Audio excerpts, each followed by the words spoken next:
تعبان ما قدر يقوم ولا قدر. أيوة فيه سوى تغذية، ما حصلنا ما نديه.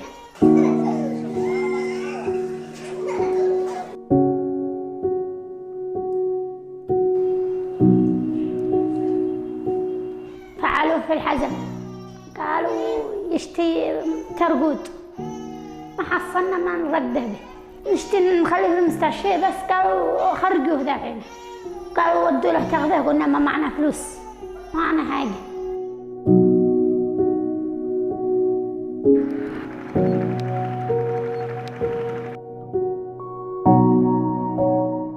أبيها توفى، أي الله يرحمها. أمها تعبانة على نزيف كيها من فوق الجنين، من ربي وأهل الخير.